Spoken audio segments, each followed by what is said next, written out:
Bonjour à tous, aujourd'hui on se retrouve pour une petite vidéo un petit peu différente, déjà en français, dans le cadre du coup de cette vidéo qui est un partenariat avec la marque de tablette XP Pen. Merci à eux déjà dans un premier temps, ils m'ont contacté il y a quelques temps pour savoir si j'étais intéressé de tester l'une de leurs tablettes. N'ayant jamais travaillé sur une XP Pen, j'étais curieux de tester moi-même et de voir un petit peu ce que ce produit pouvait donner.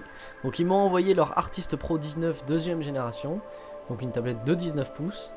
La première chose sur laquelle on tombe quand on ouvre le package, c'est un petit papier qui nous indique tout simplement que XP Pen a déjà pré-calibré les couleurs de la tablette. Donc déjà, première bonne surprise. Ensuite, qu'est-ce qu'on a? Et bien forcément, ce qui nous intéresse le plus, c'est la tablette en elle-même. Donc comme j'ai dit, donc un écran de 19 pouces. On a à l'arrière de la tablette du coup des pieds que l'on peut déployer, histoire de pouvoir ensuite poser la tablette sur un support plat. Donc c'est un bon écran, et elle prend pas beaucoup de place. Elle est très fine, on dirait un peu un gros iPad. La tablette est relativement légère, un petit peu dommage je trouve qu'il n'y ait pas moyen de régler en fait l'angle de la tablette. Donc en tout cas si vous voulez avoir la possibilité de changer l'angle d'inclinaison de votre tablette, il faudra acheter ce qu'il faut en plus. Petit point cool j'ai trouvé, et je m'attendais pas à avoir ça, c'est que dans le package il y a deux stylets. Ça nous offre plus de possibilités pour choisir quel sera l'outil le plus confortable, ou en tout cas le plus similaire à ce à quoi on avait l'habitude. Et si c'est votre première tablette, au moins vous avez la possibilité de choisir tout simplement selon vos préférences. Ce qui est cool aussi avec en tout cas ce modèle là, c'est qu'on retrouve plusieurs prises différentes pour différents pays. Donc si vous voyagez beaucoup, vous n'avez pas à racheter en plus des adaptateurs pour vos différents voyages. Au niveau des branchements de la tablette, elle se branche vraiment facilement. Ça m'a pris moins d'une minute, peut-être même moins de 30 secondes pour être franc. Sachant qu'il y a plusieurs manières de la brancher. Mais tout est détaillé dans les guides d'utilisation et les guides de branchement. Si vous décidez de prendre cette tablette là, vous verrez, c'est très facile à lire et à brancher.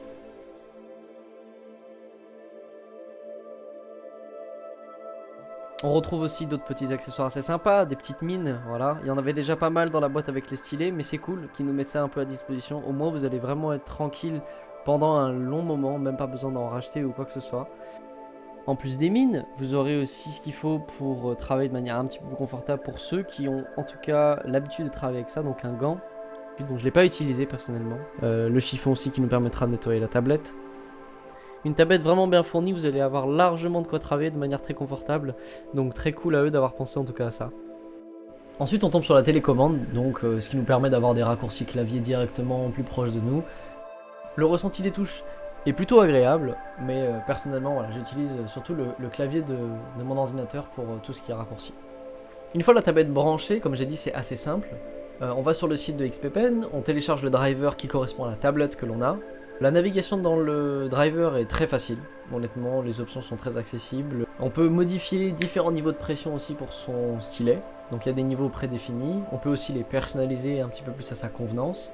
Voilà, j'ai dû modifier un petit peu les paramètres, mais histoire d'avoir quelque chose qui se rapprochait un petit peu aussi de ce dont j'avais l'habitude. La télécommande se branche très facilement, on peut la brancher en câble ou alors en Bluetooth. Avant de parler un peu plus de la pièce et de la planche de concept que vous allez pouvoir voir dans cette vidéo, parce que je voudrais beaucoup commenter un petit peu et partager la réflexion que j'ai derrière la conception de ces bouts d'environnement avec vous, tout en restant sur la tablette dans un premier temps. Le plus gros plus qu'elle a pour moi, c'est son écran. Mais il a différents aspects en fait cet écran. Déjà la densité de pixels, c'est de la 4K pour une 19 pouces. C'est super confortable de bosser avec ça, les images sont top, la qualité est vraiment bonne. Ensuite on a l'écran qui est mat. Ça c'est pour moi un énorme plus parce qu'on sera jamais embêté ou trop embêté par des reflets de lumière, que ce soit le soleil ou une lampe sur le bureau. On pourra toujours voir très facilement ce qui se passe à l'écran. Donc bosser à n'importe quel moment. Et surtout si on bosse avec des images qui sont très sombres, lorsque la luminosité est très présente, ça peut être un peu compliqué de voir ce qu'on fait. Là, honnêtement, j'ai jamais été embêté par rapport à ça. Donc gros point positif pour moi. Pour parler un petit peu plus en détail des concepts que vous allez voir, bon, c'est un projet personnel que j'ai depuis quelques temps, où j'ai un peu quelques idées de développement, quelque chose que je voudrais créer visuellement. J'ai pas la réponse à toutes les questions que j'ai pour l'instant dans ma tête, et du coup c'est pour ça que j'utilise un workflow un petit peu particulier pour approcher la création de ces environnements. L'idée de ce workflow là, c'est de partir d'une masse, de quelque chose d'assez dynamique mais en même temps random et qui n'est pas spécialement dirigé, calculé à l'avance. Donc on part de quelque chose qui est très organique, comme un nuage ou un arbre ou une shape très naturelle, et au fur et à mesure que l'on avance, en fait cette shape là, cette forme là ou ces formes là on va pouvoir être en mesure, avec notre imagination, nos perspectives, nos envies, nos goûts, on va pouvoir voir en fait des choses qui se passent à l'intérieur. Et au fur et à mesure que l'on avance, on va pouvoir un peu tailler ces choses-là pour arriver à quelque chose d'un peu plus défini. Donc j'avais quand même au préalable une bonne idée de ce que je voulais faire en termes de sujet. Je savais que je voulais faire des structures, une architecture, mais je ne connaissais pas la forme des toits, la forme des fenêtres, etc. Pour l'histoire, en tout cas dans un premier temps de ce que j'imagine pour ce monde-là, une forme de technologie mais tellement avancée pour le commun des mortels ou d'autres populations dans ce monde-là, ça ressemble en fait à de la magie. Et je voulais un petit peu créer cette illusion de... Visuellement, c'est un petit peu différent, ça change un peu de ce qu'on peut trouver en tout cas dans le monde au global. Je pense aussi que pour faire un bon world building, si on design un biome ou une section du monde, c'est bien d'avoir aussi le contexte de ce qu'il y a autour, de ce qui englobe ces environnements-là. Pour moi, c'est même crucial. C'est comme si on parlait, par exemple, si on revient à des connaissances un peu plus, la couleur par exemple. Une couleur peut être froide ou chaude en fonction de ce qui l'entoure, ou saturée ou désaturée en fonction de ce qui l'entoure. Tout existe en fonction d'un contexte. Et je pense que le world building, c'est un contexte. Et le fait de penser à ça au global nous aide à être bien plus cohérents et à assumer bien plus nos choix lorsque l'on part dans une direction ou dans une autre.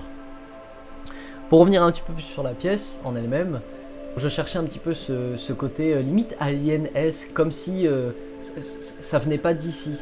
Cette idée un peu étrangère, où les perspectives de ces choses-là sont tellement grandes ou différentes que voilà, ça passe un petit peu pour de la magie, de la sorcellerie, alors que voilà, leur science, comme j'ai dit, est tellement avancée que pour les autres, ça paraît juste inimaginable. Donc je trouve que ça collait bien un petit peu à cette vision que je voulais mettre en avant, en tout cas pour cette population-là. Et donc le workflow s'y prête bien, je trouve. Ça se marie bien en fait avec cette idée de choses un peu unexpected, parce que même en tant que créateur, lorsque l'on fait ces choses-là, on pense pas forcément à tout à l'avance. Il y a des surprises en fait qui apparaissent. Et je trouve ça agréable de se laisser surprendre un petit peu par soi-même et de par ces formes-là. C'est un workflow que je fais pas forcément tout le temps, parce que même pour du client work, parfois, votre DA ou votre directeur artistique aura des demandes très particulières et tout sera très guidé. Donc c'est pas forcément un workflow qui se prête à tous les contextes également. Là j'avais surtout envie de m'amuser un petit peu et puis comme j'ai dit, donc découverte d'une nouvelle tablette, appréhension d'un nouvel outil, l'expérience, la curiosité de tester quelque chose de nouveau, moi m'intéressait énormément. Donc je me suis dit que j'allais avoir un peu la même approche dans ce que j'allais créer en fait avec cette tablette XP Pen.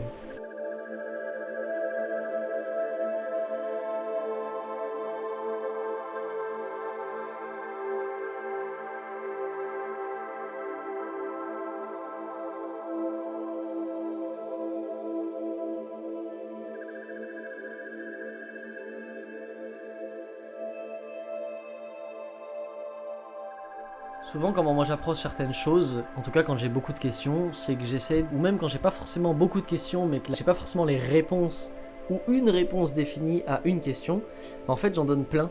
J'essaie d'explorer beaucoup de choses différentes, et pour moi c'est la force d'un concept artiste, c'est de pouvoir répondre de manière différente à une seule et même question, et d'apporter le plus de réponses possible, et des réponses cohérentes, ou en tout cas essayer des choses jusqu'à trouver la bonne réponse. Mais souvent, j'aime bien apporter plusieurs réponses à un problème qui m'est donné. Et donc ça se transmet un petit peu dans cette planche. On verra que j'essaye différentes choses, différentes présentations, à travers en gros ce style architectural que j'essaie d'obtenir. En termes d'influence, j'en ai pas spécialement pour ça. En tout cas, je les avais pas en tête au moment où je designais ces choses-là.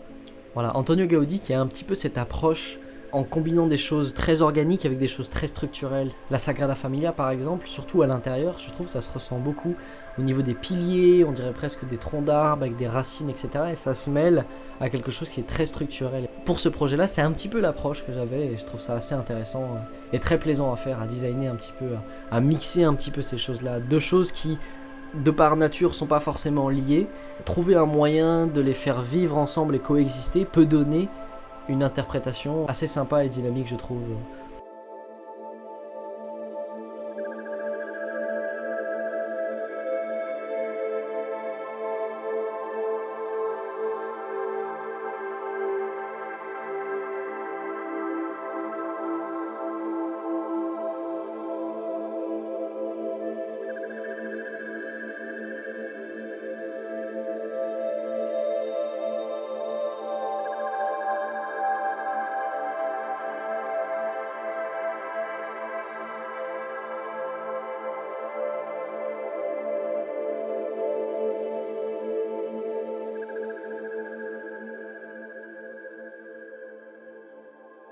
Merci beaucoup, en tout cas à XPPen, de m'avoir envoyé leur tablette. C'était très cool, très bonne première expérience pour moi. C'est un très bon produit, honnêtement, c'est une très bonne tablette. Pour info, je ne l'ai pas utilisé que pour la démo et la vidéo en elle-même, mais je l'ai adopté complètement pendant toute une semaine, même au travail, pour me faire en tout cas un avis le plus précis possible. Il n'y a pas beaucoup d'aspects qui m'ont dérangé, honnêtement, sur la tablette, voire même très peu. Très bon produit, ça se transporte facilement, prend pas beaucoup de place, assez légère, très bonne qualité d'écran, très bonne taille d'écran aussi. Je trouve que 19 pouces, c'est un bon équilibre. J'espère que le contenu de la vidéo vous aura plu, qui vous aura inspiré, donné des idées. Pour celles et ceux qui voudraient en savoir plus sur la tablette, je vais mettre le lien du modèle dans la description, dont vous pourrez voir un peu plus les caractéristiques techniques de celle-ci. Merci beaucoup de votre curiosité et à très bientôt.